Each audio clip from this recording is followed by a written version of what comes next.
안녕하세요. 저는 전북에 사는 60대 여성입니다. 요즘 제 낙은 다른 사람들의 사연을 듣는 일입니다. 듣다 보면 나만 이런 일을 겪은 게 아니구나 생각하거든요. 사람 사는 일이 왜 이렇게 힘든지. 지금은 다 떨쳐내고 잘 지내지만 이겨내기까지 꽤 오랜 시간이 걸렸네요. 별별 사연 속에 제가 겪었던 일을 보태려고 글을 남기게 되었어요. 그 일은 안타깝게도 지금 현재까지 자주 일어나는 일입니다. 뉴스를 보면서 왜 이런 끔찍한 일이 사라지지 않고 계속 일어나는 건지 알 수 없어요.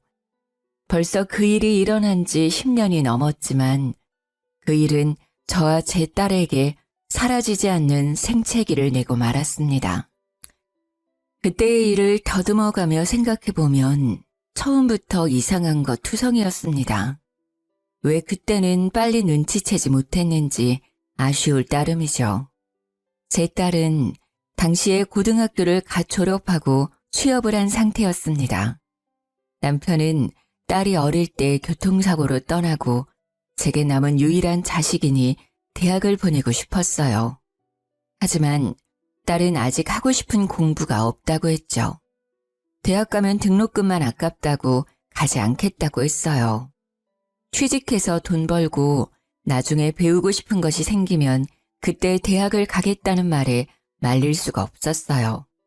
작은 중소기업에 격리로 들어간 딸은 자기 적성에 잘 맞는다며 좋아했거든요. 참 성실하게 회사 생활을 하더라고요. 사무실에서 가장 막내라고 아침 일찍 일어나 출근 준비를 하고 집을 나섰죠.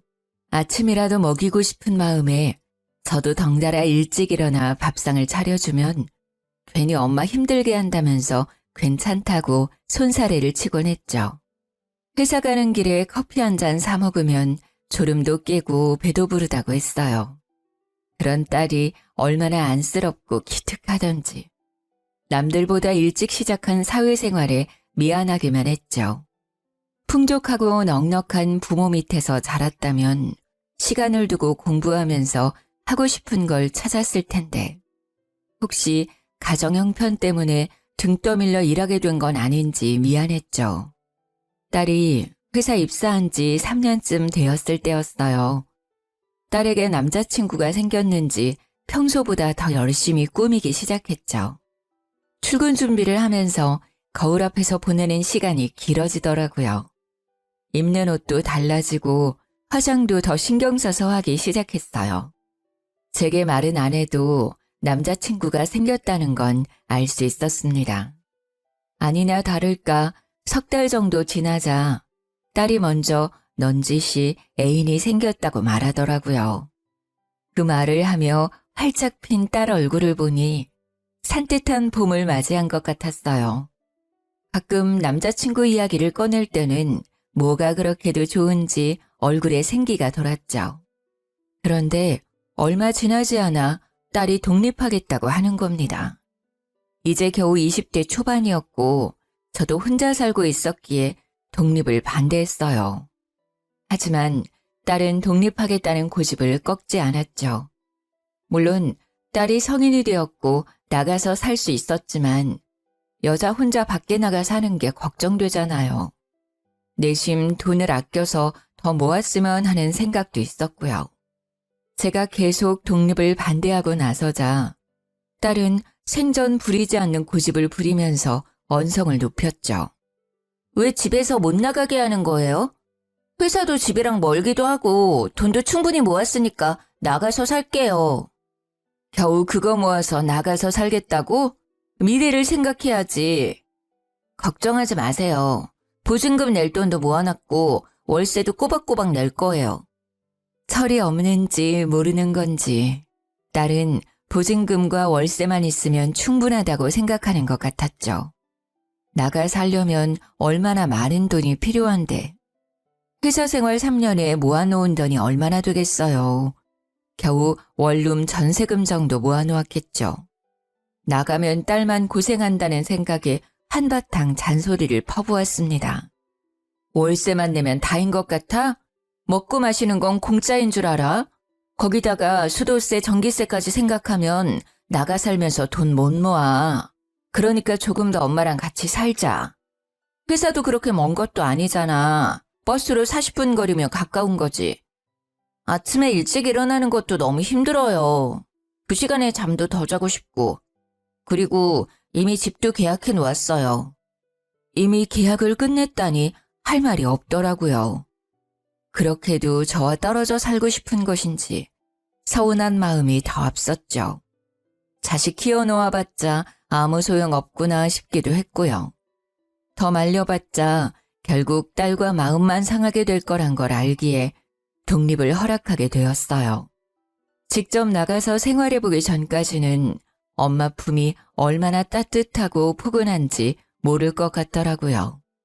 기왕 이렇게 된 거 나가서 고생 좀 해보라는 저의 소심한 복수심도 있었습니다. 흔쾌히 독립을 허락했지만 섭섭한 건 어쩔 수가 없었습니다. 심지어 연락까지 뜸해지기 시작했거든요.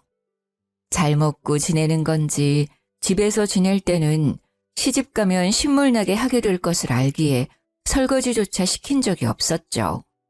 그러니 매 끼니 걱정도 되고 작은 원룸이라도 깨끗이 잘 치우고 사는지 걱정을 안 할 수가 없었습니다. 거기다 혼자 사는 여자를 노리는 범죄가 늘어났다는 뉴스를 보고 나니 더 딸 집에 가보고 싶었죠. 이사 첫날에 둘러보고 한 번도 가지 않았거든요. 기왕 가는 김에 반찬도 가져다 주고 살림살이도 다시 살필 생각이었죠. 딸아이 먹일 반찬을 준비하고 일부러 퇴근 시간에 맞춰 원룸으로 향했어요. 딸, 어디야? 회사 끝났지? 엄마 지금 네 집 앞인데 좋아하는 반찬 만들어 왔어. 우리 집 앞이라고? 아, 정말 조금만 기다려요. 저 거의 도착했거든요. 딸은 제 전화에 놀랐는지 목소리가 높아져 있었습니다. 5분 정도 기다리자 딸이 헐레벌떡 뛰어오더라고요. 저는 속으로 그래도 내심 엄마가 보고 싶었구나, 오길 잘했다 싶었어요. 그런데 딸이 제 손에 들린 반찬통을 낚아채듯이 빼앗아 들더니 저보고 이만 돌아가라고 하더라고요. 엄마, 잘 먹을게요. 이만 돌아가세요. 너무 당황했죠. 어젯밤부터 딸 얼굴 볼 생각에 들떠 있었는데 바로 돌아가라니. 무슨 말이야. 네 집도 좀 둘러보고 엄마가 밥 해줄게. 같이 먹자. 국 끓일 재료도 다 준비해왔는데. 저 약속 있어서 나가봐야 해요. 다음에 제가 집으로 갈게요. 딸은 원룸으로 들어가려는 저를 막아서더니 등 떠밀며 내쫓더라고요. 아무리 약속이 있어도 잠깐이라도 집안에 들여보내줄 수 있는 거잖아요. 얼굴 본 지 5분도 안 돼서 돌아가라니 너무 서운하더라고요. 안 본 사이에 마른 것 같은 게 밥도 잘 안 챙겨 먹는 것 같아 속상하기까지 했죠. 밥 한 끼 해먹이는 게 뭐가 이렇게 어려운 것인지 딸을 쳐다보며 살짝 앞머리를 넘기는데 오른쪽 이마 밑으로 시퍼런 멍자국이 보였어요. 너 이마 왜 그래? 어디서 다쳤어? 아무것도 아니에요. 계단 내려오다가 굴러서. 크게 다친 거 아니니까 걱정하지 마세요. 조심해야지. 다른 데는 다치지 않았어? 계단에서 굴렀다니 깜짝 놀라지 않을 엄마가 어디 있을까요? 재빨리 딸 팔을 잡고 옷소매를 걷어 올렸죠. 그런데 팔뚝에도 시퍼런 멍자국이 있는 거예요. 아니 어떻게 굴렀길래 온몸에 온통 멍자국이야. 조심 좀 하지. 아유 세상에. 병원은 가봤어? 딸은 옷소매를 내리며 저를 안심시켰죠. 괜찮아요. 뼈 같은 데는 안 다치고 몸에 타박상만 입었어요. 먹령고 잘 바르면 금방 괜찮아진대요. 어두워지기 전에 어서 돌아가세요. 평소에 얌전하고 점잖은 아이였기에 계단에서 굴렀다는 말 자체가 믿기지 않았어요. 하지만 당시에는 딸이 그렇다고 하면 믿을 수밖에 없었죠. 독립 후 제게 사적인 말은 더 이상 하지 않았고 집에 자주 찾아오지도 않으니 알 수가 없었어요. 홀로서기를 하는 딸을 응원해 주어야 하는지 아니면 다시 제 곁으로 데려와야 하는 것인지 감이 안 서더라고요. 쉽사리 발이 안 떨어졌죠. 돌아가지 않고 멀뚱하게 쳐다보고 있으니 딸이 제 손을 꽉 잡았어요. 엄마, 연락할 테니까 걱정하지 말고 돌아가세요. 저 정말 괜찮아요. 딸 얼굴에 옅은 미소가 피어오르자 그제야 떨어지지 않는 발걸음을 돌렸어요. 돌아가는 버스 안에서 무슨 일 있었으면 내게 말했겠지. 별일 없을 거라고 시끄러운 마음을 다독였죠. 제가 딸 인생을 다 살아줄 수 있는 것도 아니고 딸이 별일 아니라고 말했으니 믿어야죠. 딸이 독립한 지 반년쯤 됐을까요? 해외로 여행을 다녀오겠다고 하더라고요.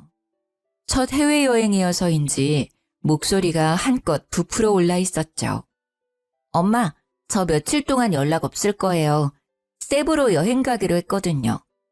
세부? 거기 동남아시아 아니니? 혼자 갈 리는 없고 누구랑 가는 거야? 며칠 동안 가는데? 3박 5일로 다녀올 거예요. 남자친구랑 다녀올 거니까 너무 걱정하지 마세요. 남자친구와 해외여행이라니. 다 큰 딸을 안 보낼 수도 없고 왠지 마음이 찝찝했지만 어쩔 수 없이 허락했어요. 남자친구 얼굴이라도 본 적 있으면 안심할 텐데 딸과 사귄 지 1년이 다 되어 가도록 얼굴도 본 적이 없었어요. 데리고 오라고 하면 남자친구 바쁘다, 오늘은 일이 있다며 피하더라고요. 그때 미리 남자친구를 만나봤다면 저는 절대 딸을 남자친구와 단둘이서 여행을 보내지 않았을 거예요. 그 여행은 저와 딸에게 일어난 끔찍한 사고의 서막이었으니까요. 딸이 여행을 떠나고 돌아올 시간이 일주일이나 지날 때였어요. 딸에게 돌아왔다는 연락이 오지 않았죠. 여행을 다녀와서 정신이 없어서 그런가 생각하고 다시 전화를 걸었지만 역시 전화를 받지 않았죠. 이렇게 길게 연락이 되지 않으니 무슨 일이 생긴 건 아닌가 걱정이 되기 시작했죠. 같이 간 남자친구 전화번호라도 알아놓았다면 걱정이라도 덜 될 텐데. 저는 그때까지 딸 남자친구에 대해 아는 것이 없다는 것을 깨달았죠.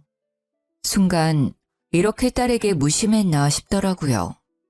며칠을 더 기다려봐도 딸에게 연락이 없자 딸 집으로 찾아갔어요. 딸 집 초인종을 누르면서 문을 두드렸죠. 그런데 문을 열고 나온 사람은 딸이 아닌 남자였어요. 누구세요? 여기 저희 딸 집인데? 남자는 저를 보며 난감한 표정을 지었어요. 안녕하세요, 어머니. 저 지한이 남자친구예요. 처음 뵙죠? 처음 본 남자친구를 보고 당황스러웠어요. 그것도 딸 집에서 자연스럽게 문을 열고 나왔으니까요. 살짝 고개를 돌려 현관을 보자 남자 신발이 여러 켤레가 있더라고요. 이미 이곳에서 지낸 지 꽤 된 것 같았어요. 그래서 반찬 주려고 찾아왔던 그때 급히 저를 돌려보냈나 싶기도 했죠. 그때까지 한 번도 딸이 남자친구와 같이 동거 중일 거라고 생각해보지 않았었어요. 그것도 제게 비밀로 하고 말이죠. 하지만 지금은 딸이 무사하게 돌아왔는지 확인하는 게 먼저였습니다. 아, 네. 지안이 어디 있나요? 하도 연락이 안 돼서 이렇게 연락이 안 된 게 처음이라. 그런데 딸 남자친구 입에서 나오는 말은 제 예상과 전혀 다른 말이었어요. 지안이 본가로 간 거 아닙니까? 저보다 먼저 한국으로 돌아갔는데요. 저는 집에 없어서 본가로 돌아간 줄 알았어요. 그게 무슨 말이에요? 한국으로 먼저 돌아갔다니요. 그게 여행 도중에 싸웠거든요. 그랬더니 지안이가 화가 많이 났는지 집으로 먼저 돌아간다고 호텔로 갔어요. 저도 뒤늦게 호텔로 돌아와 보니 지안이 짐이 이미 사라졌길래 먼저 돌아갔다고 생각했거든요. 그 말은 제 딸이 실종됐다는 말인가요? 그런 것 같네요. 저도 방금 한 사실이라. 저를 당황하게 한 것은 딸이 실종되었다는 말도 있었지만 그런 말을 정말 태연하게 하는 남자친구였어요. 동거 중인 여자친구가 실종되었는데 걱정 없는 마른 장작처럼 툭 하고 내뱉는 그 남자의 모습에 소름이 돋아올랐죠. 차분하게 무표정으로 서 있는 남자를 보고 분노가 치밀어 올랐죠. 50년 이상 살아온 제 촉이 딸이 사라진 것은 이놈과 연관이 있다고 가리켰어요. 당신이 내 딸 어떻게 한 거 아니야? 어떻게 여자친구가 말도 안 통하는 타국에서 사라졌다는데 그렇게 태어날 수가 있어? 내 딸 어디 있어? 빨리 데려와! 저한테 왜 그러세요? 저도 방금 알았다고 했잖아요. 저도 지금 지안이가 어머님 댁에 있는 줄 알았다니까요? 되레 저한테 큰 소리를 치더라고요. 저는 가방에서 핸드폰을 꺼내 경찰에 신고했어요. 아무리 생각해도 제 딸이 사라진 게 이상한 일이었으니까요. 10분 뒤 출동한 경찰에게 저는 딸 남자친구가 의심된다고 말했죠. 아무래도 이 남자가 수상해요. 제 딸과 함께 여행 가서 혼자였단 말이에요. 제 딸이 돌아와야 할 날짜가 벌써 열흘이 넘었는데. 저는 정말 억울하다니까요. 먼저 한국 간다고 짐까지 챙겨 나가버린 걸 저보고 어쩌라는 말입니까? 정말 어머님 댁에 있는 줄 알았다니까요. 아이씨. 두 분 다 진정하세요. 일단 실종 신고부터 하시고 필리핀 현재 경찰에게 수사 요청부터 해보죠. 딸 남자친구는 얼굴이 새빨개지면서 욕까지 내뱉었죠. 이런 폭력적인 남자와 내 딸이 만나고 있었다니 순간 아찔해졌습니다. 심증은 있지만 증거가 없으니 마냥 우길 수도 없고 경찰이 하루빨리 제 딸을 찾아주길 바랄 뿐이었죠. 집으로 돌아와 딸을 찾았다는 연락만 기다렸습니다. 그때까지는 딸을 쉽게 찾을 수 있을 거라고 생각하고 있었죠. 하루하루 시간은 가는데 경찰서에는 연락이 없었어요. 딸이 실종된 지 한 달쯤 되어가자 참다 못한 제가 먼저 전화를 걸었습니다. 저기 실종 신고한 최지안 엄마인데요. 수사가 어떻게 진행되고 있는지 알고 싶어서 연락드렸어요. 아, 네. 필리핀에서 실종됐다고 하셨죠? 어머니, 죄송합니다. 최근 필리핀은 외국인 대상으로 범죄율이 너무 높은 나라라서요. 거기다 밤에 짐까지 들고 나갔다고 하면 못 찾는 경우가 허다해서 말이죠. 찾는데 시간이 걸릴 것 같네요. 경찰 말은 딸을 찾지 못한다는 말이나 마찬가지였죠. 저도 필리핀에서 최근 한국인 대상으로 범죄가 심각하다는 뉴스를 받기에 속만 태울 수밖에 없었습니다. 하지만 어떻게 어미가 되어서 자식이 타지에서 죽었는지 살았는지 모르는 상태로 가만히 있을 수가 있겠습니까? 딸 혼자 사라진 게 아닐 거예요. 그 남자친구가 수상하다니까요. 여자친구가 사라졌는데 너무 태어난 게 말도 안 되잖아요. 한 번만, 제발 한 번만 조사 좀 해주세요. 그래서 저희도 조사했죠. 하지만 증거가 없어요. 따님이 묵었던 호텔 CCTV가 고장나는 바람에 아무것도 찍히지 않았어요. 아시겠지만 필리핀이 워낙 치안도 안 좋고 우리나라처럼 방범용 CCTV가 설치된 곳이 드물어요. 지금으로는 방법이 없어요. 경찰 말을 듣고 망연자실했죠. 믿고 있었던 경찰이 찾지 못하면 누가 찾을 수 있을까요? 더 이상 경찰만 믿고 있을 수 없었죠. 제가 직접 딸을 찾으러 가야겠다고 생각했고 다니던 직장에 휴가 신청을 냈어요. 일주일씩이나 자리를 비운다는 게 당시로서는 쉽지 않았지만 회사에서도 딱한 제 사정을 이해해 주셨죠.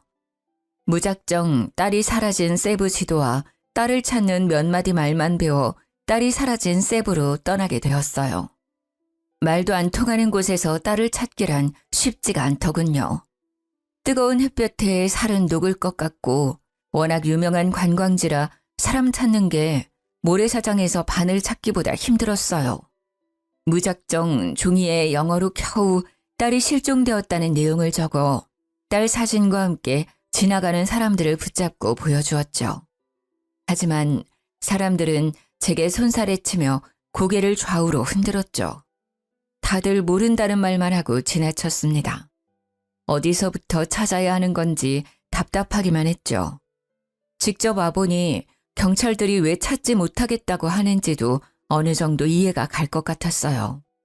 하루에도 수천 명의 사람이 돌아다니고 관광객이 넘쳐나는 곳에서 딸을 찾기 쉽지 않다는 걸 깨닫게 되었죠. 아껴 쓴다고 아꼈지만 며칠 만에 환전해서 가져온 돈을 다 써버렸어요. 저는 아무 수확 없이 받은 휴가를 다 쓰고 한국으로 돌아와야 했습니다. 그 황망함은 말로 할 수가 없더라고요.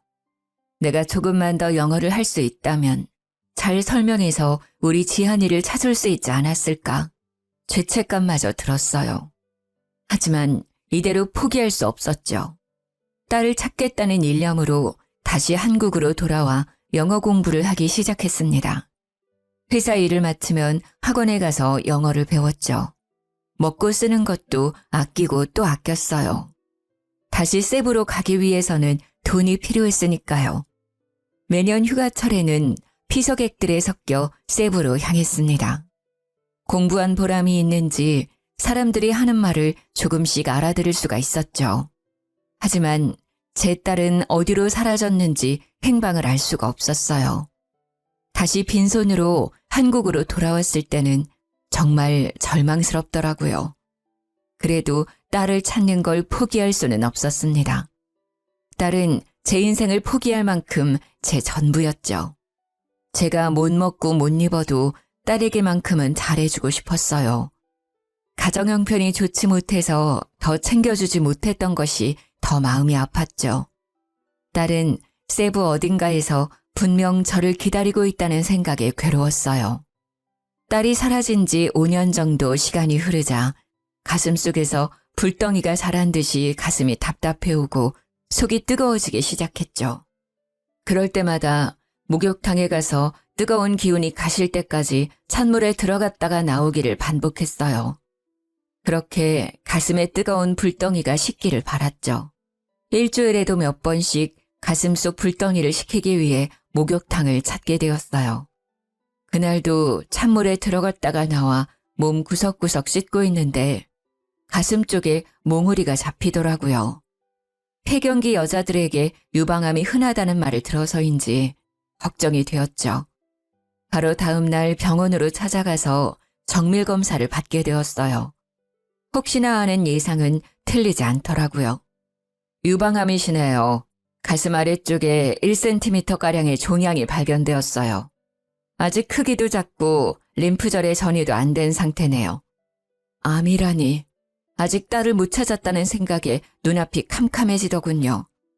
그럼 얼마나 살 수 있는 건가요? 너무 걱정하지 마세요. 유방암 초기니까 항암 치료만으로도 충분히 제거할 수 있어요. 의사의 다정한 위로에도 아무것도 들리지 않았어요. 저는 조용히 일어나 진료실을 나왔습니다.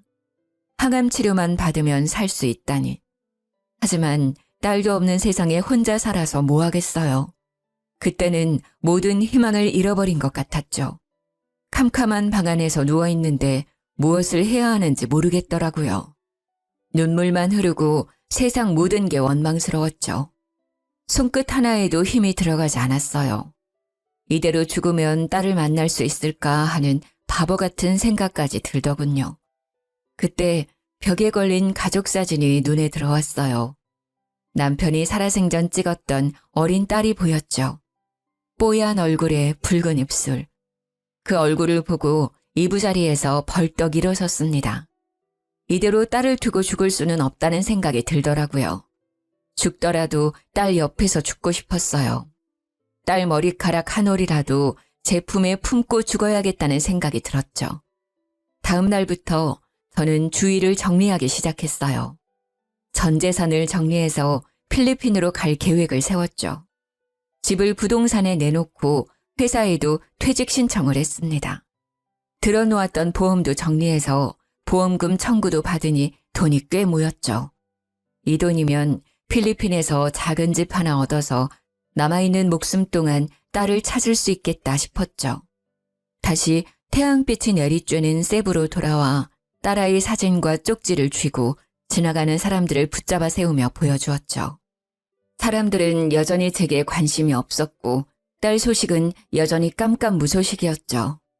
암이 다른 곳에 전이돼서 상태가 악화되기 전에는 찾을 수 있을지 걱정과 조급함이 들었어요. 한 달을 세부 거리를 찾아다닐 때 문득 딸이 세부가 아닌 다른 곳에 있는 건 아닐까라는 생각이 들더라고요.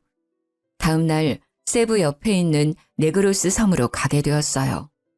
필리핀으로 딸을 찾으러 온 지 5년이 넘어서 처음으로 다른 섬으로 딸을 찾으러 가게 된 거죠. 낯선 거리에서 딸아이 사진과 쪽지를 꺼내어 지나다니는 사람들에게 보여주었습니다. 딱히 그곳으로 간다고 사람들이 제 사연에 관심을 주는 건 아니었어요. 관심 없이 지나쳐가는 사람들을 보니 저도 지쳐가더군요. 날씨는 왜 그렇게 후덥지근하던지 뜨거운 햇볕에 잠시 길가의 나무 아래로 피해 들어갔죠.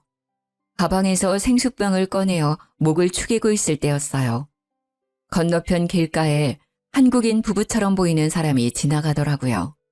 아내가 임신을 했는지 배가 불뚝 불러와 있었죠. 제 딸 또래로 보이는 여자를 보니 다시 눈물이 왈칵 차올랐습니다.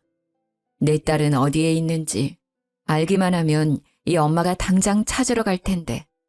속상한 마음에 손에 들린 딸아이 사진을 쳐다보았습니다. 그 순간 내 딸이라는 본능적인 느낌이 확 들더라고요. 저는 그 자리에서 벌떡 일어났습니다. 방금 길 건너 지나간 임산부는 분명 제 딸이었어요. 멀리 있고 체형이 달라져서 늦게 알아봤을 뿐이지 분명 제 딸이 확실했죠. 저는 단숨에 차도를 가로질러 부부를 향해 뛰기 시작했어요. 부부에게 가까워질수록 제 딸이라는 생각이 더욱 확실해지더군요. 10달을 품어 20년 이상을 키운 딸을 엄마가 몰라볼 리가 없잖아요. 저기요! 거기서 봐요! 뛰어가며 부부를 향해 한국말로 불러 세웠어요. 그랬더니 부부가 멈춰서 고개를 돌리더군요. 가까이서 본 임산부의 얼굴은 정말 제 딸아이였습니다. 꿈에서도 찾아 헤매던 딸이었죠. 지안아, 엄마야. 엄마가 너를 찾으러 왔어. 엄마랑 같이 돌아가자. 그런데 딸이 뒷걸음치며 물러서더니 옆에 서 있던 남자 뒤에 숨더라고요. 지안아, 엄마라니까? 왜 그래? 엄마 몰라보겠어? 제 아내를 아는 분입니까? 어머니요? 맞아요. 제가 엄마예요. 그런데 왜 저를 못 알아보죠? 지안아, 엄마 봐봐. 일단 진정하세요. 아내가 놀라서 제가 말해드리겠습니다. 그러니 일단 진정하십시오. 딸을 바로 앞에 두고 제대로 얼굴조차 볼 수 없다니 울분이 목 끝까지 차올랐죠. 제 딸한테 무슨 일이 있었던 거죠? 왜 이제까지 돌아오지 않은 거예요? 제 아내 이름이 지안이라는 것도 저는 방금 알았어요. 저와 처음 만났을 때는 이름도 과거도 잊어버린 상태였거든요. 그게 무슨 말이죠? 이름을 기억하지 못한다는 말인가요? 기억상실증이라도 걸렸단 말이에요? 어머니, 차근차근 말해드릴 테니 진정하세요. 그전에는 무슨 일이 있었는지 모르지만 일단 저와 처음 만났을 때는 기억을 잊어버린 상태였습니다. 그때 당시 저는 이곳에 사업차 머무르고 있던 중이었어요. 그때 제 밑에서 일하던 직원이 바닷가 근처에서 쓰러져 있는 이 사람을 발견해서 제게 데리고 왔어요. 그런데 이름도 기억도 모두 잊은 상태였고 온몸에 멍자국만 가득하더라고요. 말도 안 돼요. 그럼 왜 바로 신고하지 않았죠? 할 수 있었잖아요. 했죠. 왜 안 했겠습니까?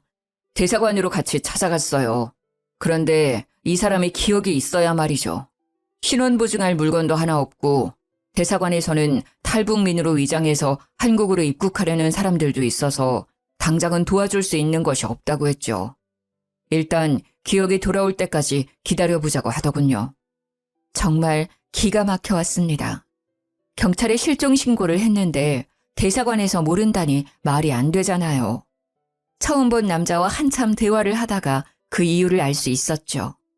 제가 딸을 실종 신고를 하기 전에 대사관에 다녀갔던 거죠. 빨리 딸을 실종 신고만 했더라도 이렇게 엇갈리지는 않았을 텐데. 딸을 기다린 열흘의 시간이 원망스러웠죠. 사위는 5년 동안 딸을 보살폈다고 하더군요. 사업차 필리핀에 왔지만 도저히 딸을 두고 한국으로 갈 수 없었다고 했어요. 어쩔 수 없이 같이 지내다 보니 정도 들고 서로 사랑하게 되면서 같이 살게 되었다고 했습니다. 그동안 딸을 무사히 보살펴 주었다니 너무 감사했어요. 정말 고맙습니다. 제 딸을 살려주셔서 너무 고마워요. 그동안 잘 보살펴줘서 너무 감사합니다. 아닙니다, 어머니. 이제라도 다시 만나서 다행입니다. 지안아, 무슨 일이 있었는지 엄마한테 말해봐. 무슨 일이 있었던 거니? 제 딸에게 무슨 일이 생겼던 걸까요? 무슨 일이 있었길래 낯선 타국에서 기억까지 잊어버리고 5년 동안 있어야 했던 걸까요? 딸에게 물어보고 싶은 말이 한가득하였지만 딸은 제 얼굴도 제대로 쳐다보지 못했죠. 저를 쳐다보는 딸아이 얼굴은 두려움이 가득했어요. 그동안 필리핀에서 딸을 그렇게 찾았어도 못 찾은 이유가 있더라고요. 딸은 불안증 때문에 거의 집 밖으로 나간 적이 없다고 합니다. 최근에는 아이를 임신해서 병원 정도만 다닌다고 해요. 벌써 임신 7개월에 들어섰다고 했죠. 어머님, 일단 이 사람한테 시간이 필요할 거예요. 지금도 작은 소리만 나도 무서워해요. 우리 집으로 같이 가시죠. 저는 남자와 함께 집으로 향했어요. 제게 사위가 될 이 남자는 필리핀에서 라텍스 제품을 사서 한국에 수출하는 일을 하고 있었죠. 거리가 좋아서 살림살이는 번듯해 보였습니다. 그럼 이제 어머님이 아내 신원보장을 할 수 있으니 여권을 재발급해야겠군요. 네, 일단 딸아이를 한국으로 데려가고 싶은데 괜찮을까요? 네, 안 그래도 아내 출산이 2달 정도밖에 남지 않아서 걱정이었거든요. 아직 이곳은 의료시설이 낙후되어 있거든요. 저희는 바로 다음 날 대사관에 여권 재발급을 신청하게 되었어요. 그동안 신고 기록과 딸아이의 병원 진료 기록 등을 제출하니 쉽게 여권을 발급해 주더군요. 딸과 다시 한국으로 돌아갈 생각을 하니 마음이 들떴어요. 여권이 나오자 저희는 바로 한국으로 출국하게 되었죠. 한국으로 왔지만 이미 집까지 팔아서 필리핀으로 갔던지라 당장 지낼 곳이 없었어요. 그런 제게 사위가 먼저 같이 지내자고 했죠. 장모님, 괜찮으시면 우리 집에서 같이 지내는 건 어떠세요? 사위는 한국과 필리핀을 오가면서 지내서 이미 한국에 집을 가지고 있었거든요. 저는 사위 말에 너무 고마웠죠. 아무리 장모라고 해도 얼굴 본 지 겨우 1달밖에 되지 않은 사이잖아요. 정말 그래도 되겠어? 자네가 불편하지 않겠어? 당연하죠. 장모님이 곁에 있으면 집사람도 불안증이 안정될 것 같고 좋을 것 같아요. 혼자 지내시기도 적적하시잖아요. 정말 고맙네. 이렇게 나까지 챙겨줘서. 다정한 사위 덕분에 저는 딸과 떨어지지 않고 지내게 되었죠. 사위 말대로 딸과 함께 지내니 처음에는 낯설어하던 딸도 적응해가는 것 같았어요. 며칠 지나니 제게 먼저 다가와 말을 걸더라고요. 식사 하셨어요? 뭐라도 드실래요? 아직 밥 먹을까? 너 계란장조림 좋아하지? 엄마가 해놨어. 그거랑 된장찌개 금방 끓여서 밥 먹자. 딸을 소파에 앉히고 점심을 준비하기 시작했죠. 먼저 다가오는 딸이 얼마나 기특하던지. 된장찌개를 끓이는데 왈칵 눈물이 밀려오더라고요. 이 시간이 정말 소중하게 느껴졌죠. 그리고 앞으로 이런 시간이 계속되길 빌었어요. 딸아이가 안정을 되찾길 바랐죠. 딸아이는 밤에 불을 끄고 잠을 자지 못할 정도로 극도의 불안 증세에 시달리고 있었거든요. 예전에는 작은 불빛만 있어도 잠을 못 자서 콘센트 불빛도 안 보이게 뒤집어두고 자던 딸이었는데 말이죠. 겉모습만 같을 뿐 꼭 다른 사람 같았어요. 살가웠던 기억은 다 잊어버리고 저를 경계하며 멀찍이 떨어져 앉아있는 경우가 많았거든요. 그런 딸이 먼저 말을 걸어주니 너무 감격스러웠습니다. 뚝딱 된장찌개를 끓여 식탁 위에 올려놓고 식사를 시작했죠. 조심히 숟가락을 들고 된장찌개를 떠먹는 딸을 물끄러미 지켜보았어요. 몇 숟가락 떠먹던 딸이 저를 쳐다보았죠. 왜 안 드세요? 같이 먹어요. 응, 먹자. 지안아, 많이 먹어? 저기 남편한테 들었는데 아프시다고 들었어요. 치료하면 좋아진다고 하던데요. 항암 치료 받아보시는 건 어떠세요? 순간 울컥했어요. 지금까지 제가 아프다는 것도 잊고 있었거든요. 그래, 네가 받으라면 받아야지. 너무 걱정하지 마. 엄마 괜찮을 거야. 빨리 나아야 손주도 봐주지. 딸과 저를 위해 항암 치료를 받기 시작했습니다. 다행히 암은 많이 커지지 않았다고 하더라고요. 항암 치료만 열심히 받으면 완치될 수 있으니 희망을 잃지 말라고 했죠. 항암 치료를 받기 시작한 지 얼마 되지 않아 딸은 건강한 손녀를 출산했어요. 자꾸 꼬물거리는 손녀를 보니 마음이 복받쳐왔죠. 빨리 암을 이겨내고 손녀와 딸에게 돌아가고 싶었어요. 하지만 출산하고 딸의 불안증이 높아져 갔죠. 출산 후 밤뿐만 아니라 햇빛이 덜 드는 골목길이나 깊은 물도 무서워하기 시작한 거예요.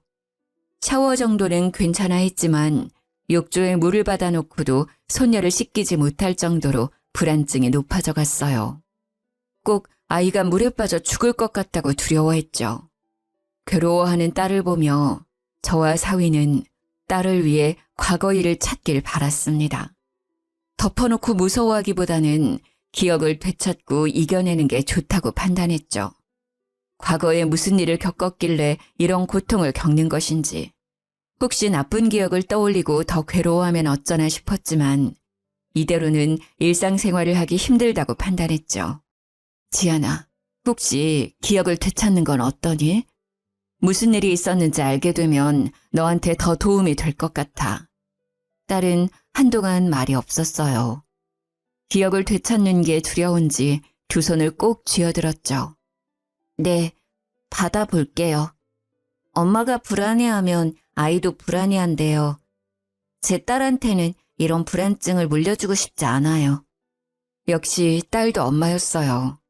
자신보다 딸을 위해 아픈 기억을 되찾겠다고 했죠. 그래, 정말 잘 생각했어. 기특하다 우리 딸. 딸아이 기억을 되찾기 위해 심리치료와 최면치료를 병행하게 되었죠. 최면치료가 시작되고 저와 사위는 딸에게 일어났었던 끔찍한 일을 알게 되었어요. 최면치료실에 들어간 딸을 지켜보며 곁에 앉아 있었어요.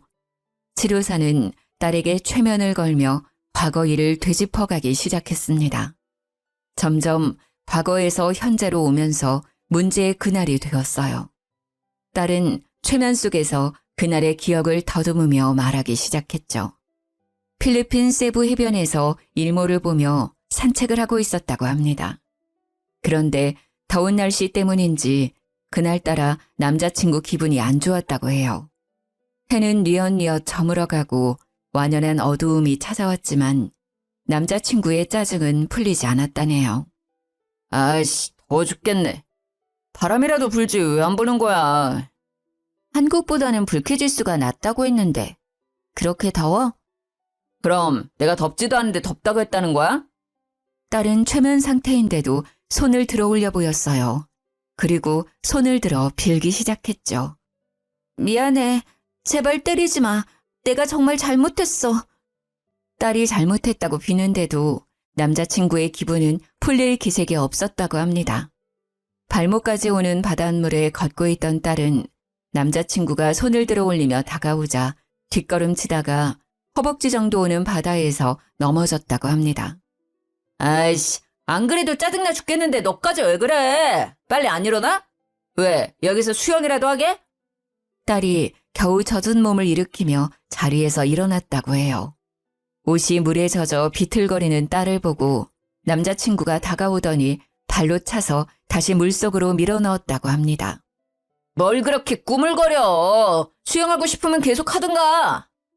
다시 물에 빠진 딸이 허우적거리며 일어서려고 할 때 파도가 밀려오면서 붕 떠있는 딸이 오히려 깊은 수심으로 들어가 버렸고 순간 발에 땅에 닿지 않자 당황했대요. 양팔을 허우적거리며 해변에 있는 남자친구를 보고 소리를 질렀다고 합니다. 살려줘! 발이 땅에 안 닿아! 장난치지 말고 빨리 나와. 짜증나니까. 주위를 둘러봐도 한적한 해변이라 남자친구 말고는 다른 사람은 보이지 않았다고 해요. 순식간에 파도에 휩쓸려 먼 바다까지 떠내려가 버렸답니다. 딸은 그 순간에 살기 위해 필사적으로 팔을 휘저었답니다. 무서워요. 살려주세요. 너무 어둡고 아무것도 보이지 않아요. 물이 너무 짜요. 자꾸 물이 입속으로 들어와요. 네, 진정하세요. 괜찮아요. 숨을 천천히 들이마셨다가 내쉬세요.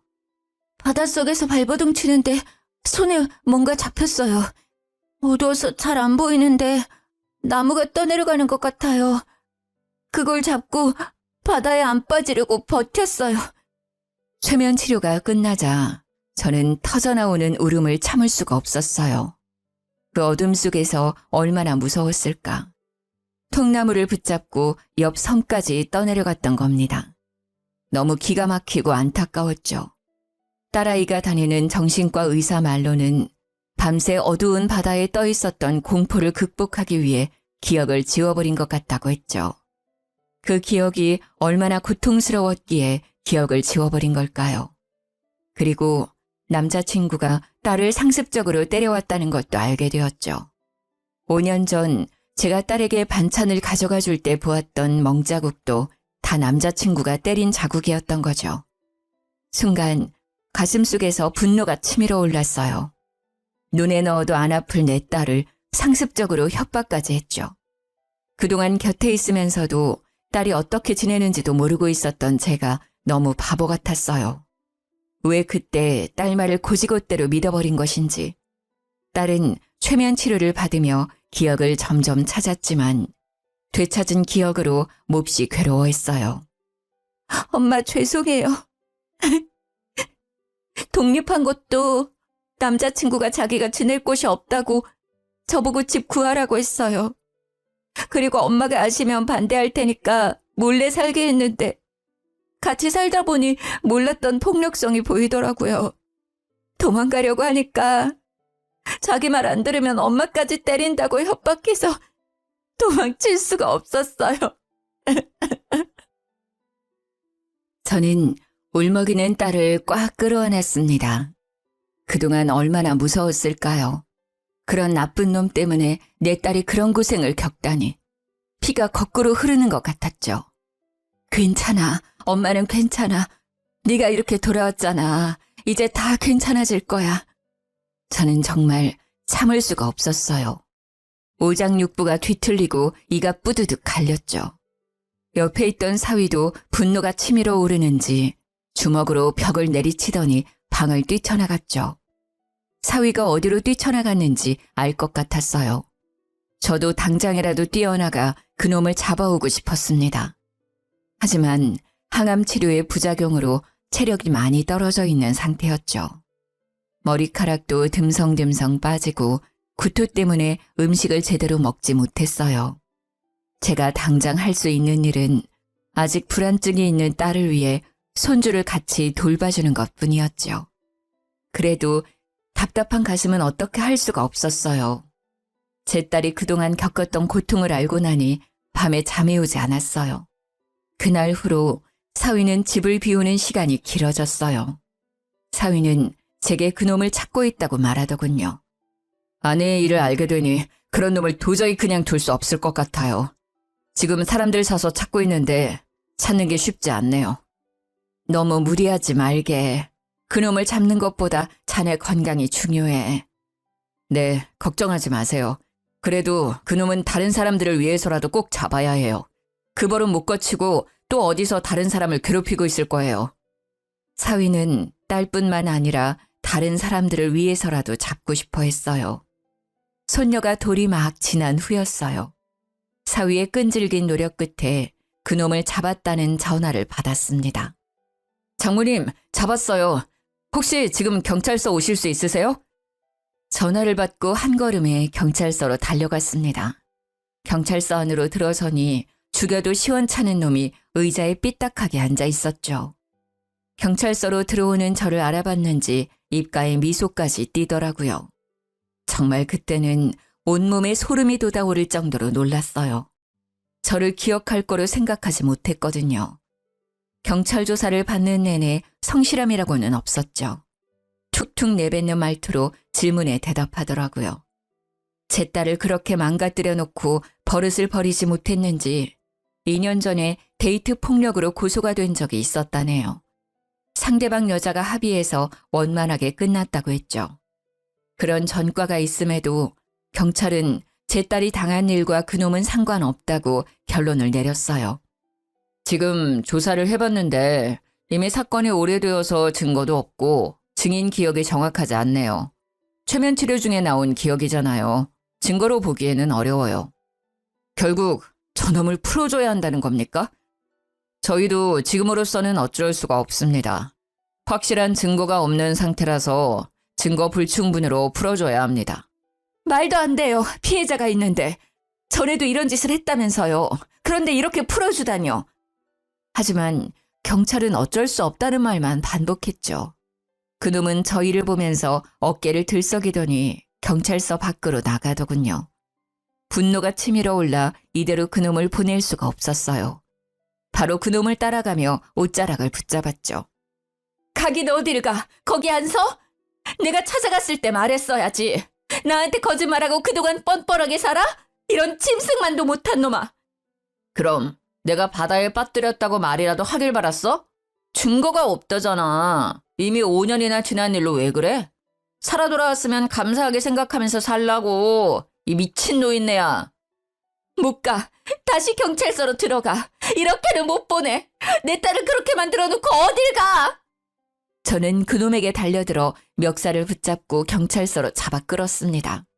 그놈은 멱살을 잡은 제 손을 잡아 비틀고 뒤로 밀어버리더군요. 저는 비틀거리면서 바닥에 주저앉고 말았습니다. 그 모습을 본 사위가 놈의 얼굴을 주먹으로 내리쳤죠. 이 새끼가 지금 누구를 미는 거야? 너는 뭐야? 노인네랑 무슨 사위라도 되냐? 그래, 사위다 왜? 너 때문에 내 아내가 얼마나 괴로워 있는지 알아? 둘이 뒤엉켜 싸우기 시작하자 경찰들이 밖으로 나오면서 두 사람을 붙잡고 떨어뜨려 놨습니다. 지금 경찰서 앞에서 뭐 하시는 겁니까? 그만두세요! 저 자식이 제 장모님을 밀었다고요. 내가 그냥 밀었어? 노인네가 먼저 시비를 걸었잖아.